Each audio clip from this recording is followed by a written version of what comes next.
गुनाह जो आपका रिस्क और सुकून खा जाते हैं। अस्सलामु अलैकुम व रहमतुल्लाहि व बरकातुह। क्या आपके साथ कभी ऐसा हुआ है कि पैसा तो बहुत आ रहा है लेकिन उसमें बरकत नहीं है, या फिर सब कुछ होने के बावजूद दिल में एक अजीब सी बेचैनी रहती है जो खत्म होने का नाम नहीं लेती। हम अक्सर अपने मसाइल की वजह बाहर ढूंढते हैं, लेकिन कई बार असली वजह हमारे अपने घर के अंदर और हमारे अपने अमाल में होती है। आज की इस वीडियो में मैं आपको कुरान और हदीस की रोशनी में वो 5 बड़े गुनाह बताऊंगा जो एक हंसते खेलते घर से सुकून और बरकत को धीरे धीरे खत्म कर देते हैं। और वीडियो का आखिरी हिस्सा बिल्कुल मिस मत कीजिए, क्योंकि वहीं इन सब का असल इलाज भी है। सबसे पहली और सबसे बड़ी वजह है माँ बाप की नाराजगी। आज के दौर में हम दोस्तों के लिए तो घंटों निकाल लेते हैं, लेकिन अगर माँ बाप हमें 2 मिनट के लिए बुला लें तो हमें वो भी बोझ लगने लगता है।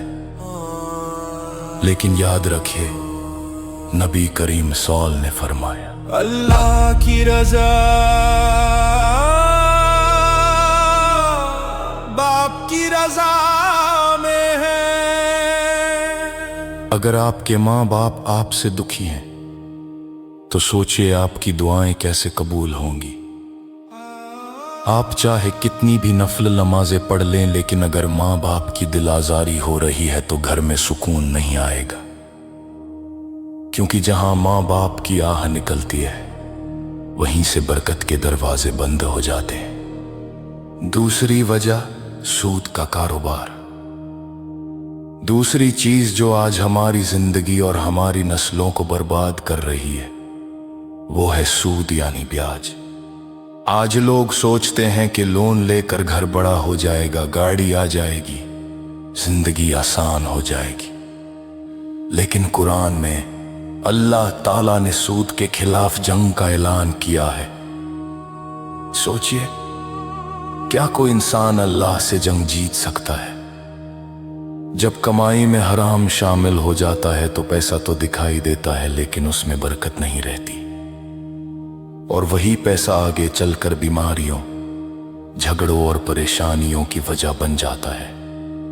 तीसरी वजह, गीबत। तीसरी वजह है गीबत, यानी किसी की पीठ पीछे उसकी बुराई करना।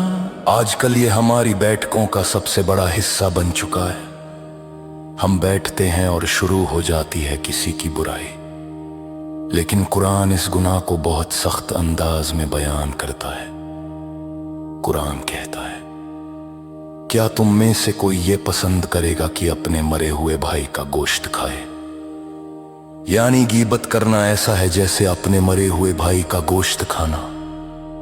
और सबसे बड़ी बात, जब आप किसी की गीबत करते हैं तो आपकी नेकियां उस इंसान को मिल जाती है जिसकी आप बुराई कर रहे होते हैं। इससे घर में मनहूसियत आती है और दिलों में नफरत पैदा होती है। चौथी वजह, नमाज में लापरवाही।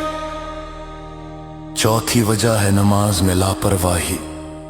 नमाज को छोड़ देना या उसे वक्त पर न पढ़ना।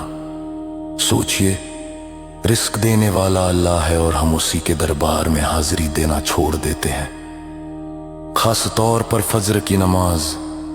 जब फजर का वक्त होता है तब अल्लाह अपने बंदों के लिए रिस्क के दरवाजे खोल रहा होता है।